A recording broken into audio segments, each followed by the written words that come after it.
Yo, what's good, everybody? It's your boy Golden Falls, Golden What If, whatever you want to call me, and I'm back. I'm back with part 4 of What If Deku had a Puppeteer Quirk. And, yeah, I don't really need to say much. As always, I hope y'all enjoy the video. I hope y'all leave a like, leave a sub, leave a comment down below. All that good stuff. And I'm not going to waste that much more of your time because I just want to jump right into the What If and where we left off. So let's do just that. Let's get it. This is exactly after the battle with All For One. The #1 hero, unfortunately, has died. But it seems that there are heroes in its wake soon to be following in the path of All Might. It sucks when you watch someone like All Might fall, when you watch someone like the #1 hero pass away and pass in front of your face. Everyone else doesn't know about All Might's death. The only people that really know are the people of UA and most pro heroes. Other than that, civilians have no idea. Villains, or most of them, have no idea. All Might was a symbol of peace, someone that needed to stay alive for people to feel protected. But at this moment, All Might is no longer there. So what would they feel if his death is broadcasted worldwide? Well, hopefully that doesn't come to fruition. Hopefully they can still feel protected, at least for now. Izuku and Class 1A would continue about what they needed to do. They would move into dorms for the safety of the students, and especially without the #1 hero, the protection would definitely be needed. On top of that, well, let's just say they have a lot planned for the future. This next week is something that they really need to push themselves through, which definitely includes making some super powerful and super awesome special moves. But Izuku is still kind of out of it at this moment. He doesn't know how to feel. All Might did die right in front of him, and that was his mentor. It must have hurt extremely bad to see him pass in such a way. So Izuku would continue train these special moves that he comes up with.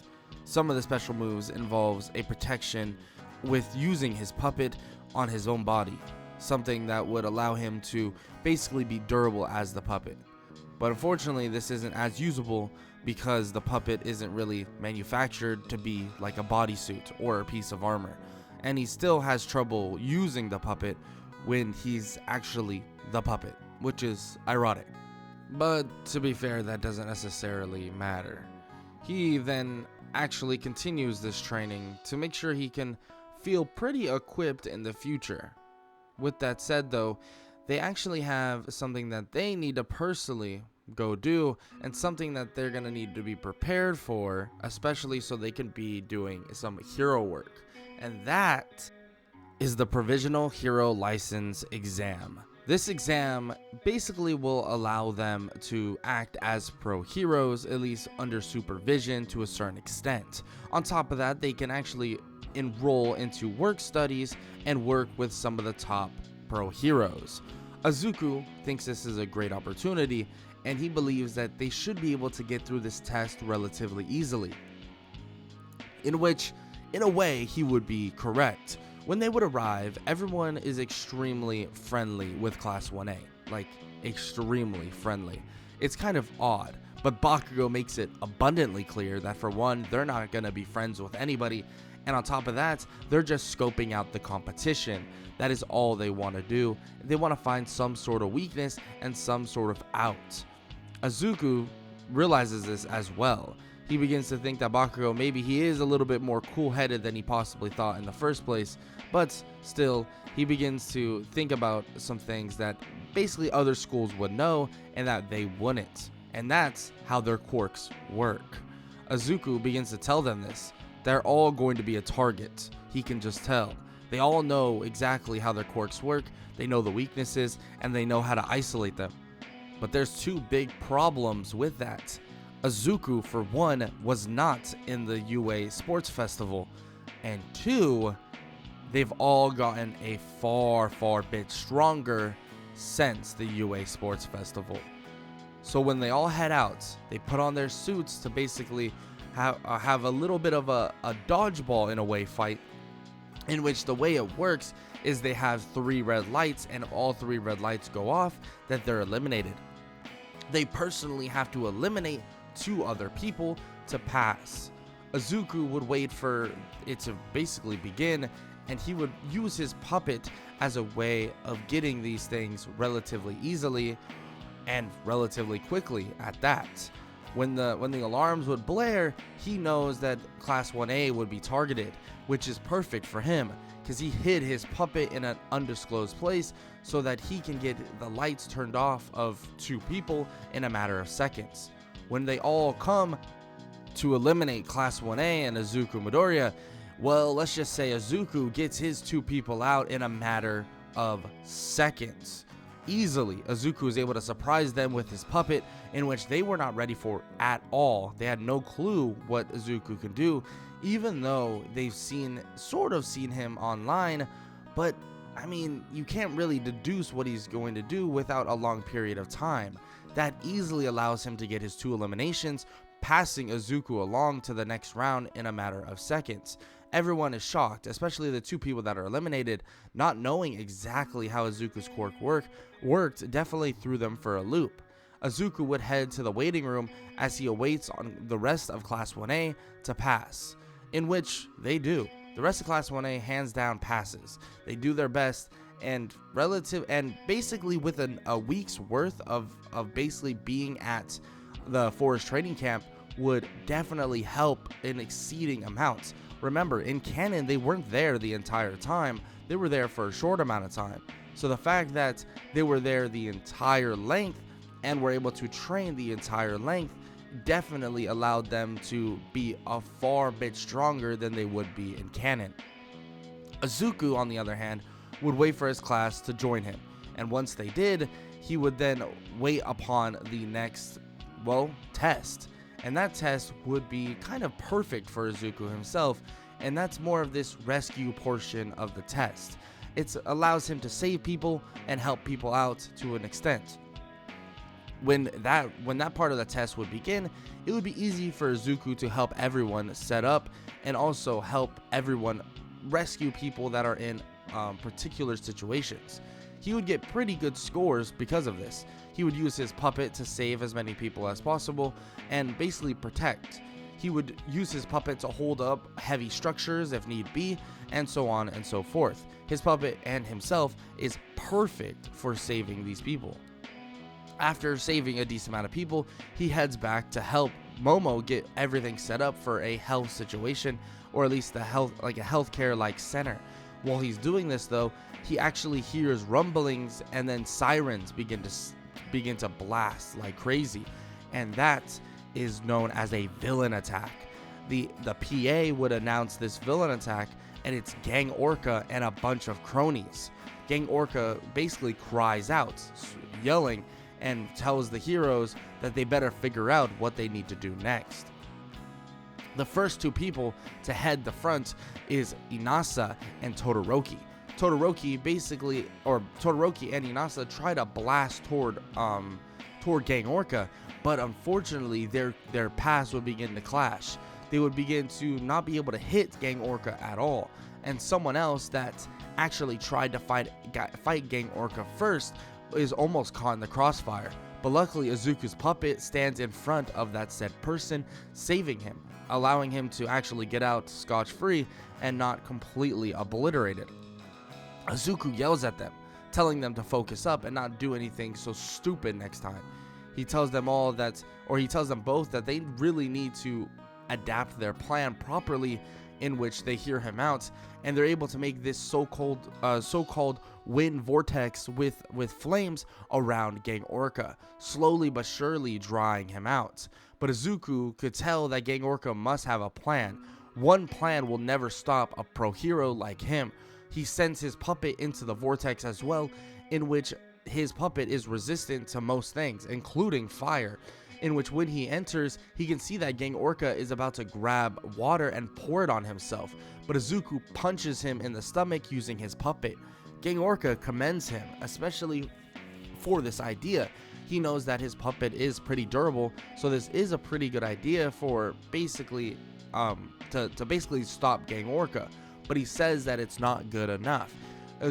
Gang Orca grabs the puppet as the puppet begins to hit him over the head, injuring him pretty badly, but using the puppet and his fire resistance, he's able to get out, at least not scotch-free. He's able to escape the vortex, but he's extremely injured, and on top of that, he's dehydrated, since the water that he was going to drink was knocked out. Well, now they have a weakened Gang Orca, Inasa and Todoroki, who aren't really in that bad of a situation, and Izuku, whose puppet is still alive and well and is breaking free from Gang Orca's grasp. This fight is metrically over. Izuku has turned the tide in a matter of seconds, especially with his Puppeteer Quirk. On top of that, when Gang Orca tries to fight back with his cronies, he's stunned every so often by Izuku's Puppeteer Quirk. He's stunned over and over again to allow people to have openings and allow many to basically take instances to fight off Gang Orca without getting injured. During this time, it really takes a matter of seconds for Gang Orca to fall. And when he does, the PA system announces once again that it's actually over. This test is over and the provisional hero licensing exam is wrapped up. Everyone begins to kind of cheer that it's over and wonder if they all passed. They all head outside and begin waiting. They all get their scores, and it seems that Izuku and many others in Class 1A pass the exam. The only people that actually don't are Katsuki Bakugo and Shoto Todoroki. Well, that's in Class 1A. Inasa also doesn't pass. But still, there are some, incidents that happen throughout this exam that were pretty interesting. There was a girl there that was, relatively pretty in comparison, and basically all of Class 1A were kind of confused about her. What is up with her? It seems that she was kind of stalking the area and just looking around, making sure certain events were going about, as if she didn't want to intrude in any of them, as if there was something to lose, as if she was watching all of them. But that's something they need to shake off for now.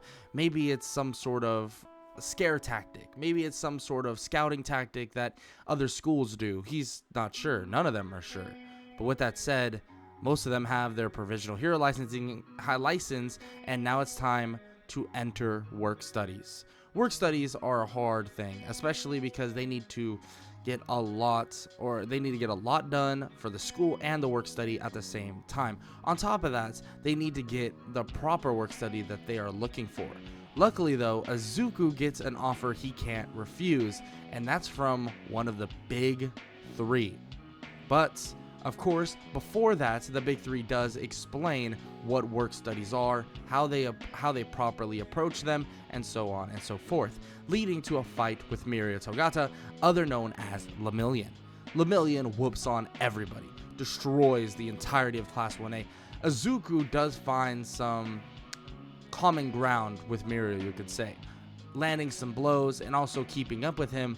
But at the same time, Izuku doesn't have the experience like Mirio does. Eventually finding an opening, Mirio is able to take out Izuku, at least for the time being. Mirio tells Izuku though that he definitely is talented. He's able to basically concise the whole game plan into a very small amount of time. Izuku knows how to analyze a battlefield relatively quickly, and that's something to be commended for. Izuku thanks him, of course, but he still wants to beat Mirio, not just, get a compliment from him. Of course, that is good enough for now though. Izuku hears him out and eventually is told that Sir Nighteye wants Izuku to head over to his agency. He's going to get tested a little bit. Mirio is going to bring him in, and then Sir Nighteye will show him the ropes, or to an extent. When Izuku does head over to the Sir Nighteye's agency, he does find that Nighteye wants to ask him a ton of questions, one about All Might and many others included. Nighteye does bring up the fact that he wanted All Might to retire far sooner, and that actually the person that he fought, other known as Lemillion or Mirio, he's the one that is the successor of All Might's power. Izuku is shocked to hear this and thinks that makes sense. I mean, he wasn't really able to keep up with Mirio once he started ramping up. He was able to take over the battlefield in a matter of seconds with pure speed and power. Well, literally, as he's screaming power. But that necessarily doesn't matter now. But still, they begin to conversate about a couple things. And obviously, Izuku goes through a couple things as well. Reasons why he should be a sidekick with Nighteye, and so on and so forth. Because there are major things at stake. Those things that are currently at stake are involving this gang, the Shiha Hazaikai. The Shiha Hazaikai is ran by a man by the name of Overhaul. Overhaul is someone that needs to be taken down, put in prison, and dealt with as soon as possible. Because if not, there could be serious consequences to not doing so. So, Izuku joins in on this little escapade of trying to find Overhaul, and Mirio and him would begin their, well, patrols. The crazy part is, it's as if everyone that is bad flocks to Izuku, because on their first patrol, a young girl begins running out of an alleyway, running into Izuku, and he grabs her and asks her if she's okay. She's shaking, terrified, bandages all over her body, and as they look up, a man walks out from the alleyway with an odd mask on, and this right here is the known villain, gang leader of the Shiha Hazaikai, Overhaul. Overhaul stands in front of them, and Mirio is in complete shock. He doesn't show it, but he tries to bring down the situation to make sure everything is just fine, to make sure that nothing goes wrong. But Izuku begins to feel powerless in a way. Mirio wants to let this guy go. Let this guy go with this young girl? No. Izuku won't let that happen. He doesn't want to let that happen.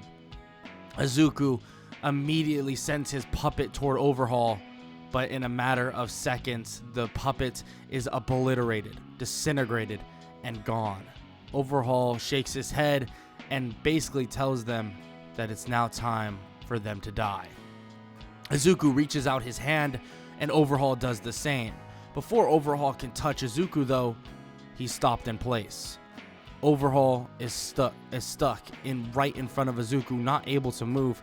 He then tells Mirio to grab the girl and go now, to get back and send reinforcements as soon as possible. Izuku can feel his hand slowly but surely breaking, that he needs to hold on. He needs to hold this man in place. It doesn't matter how much willpower, it doesn't matter how much strength Overhaul has, he won't let go.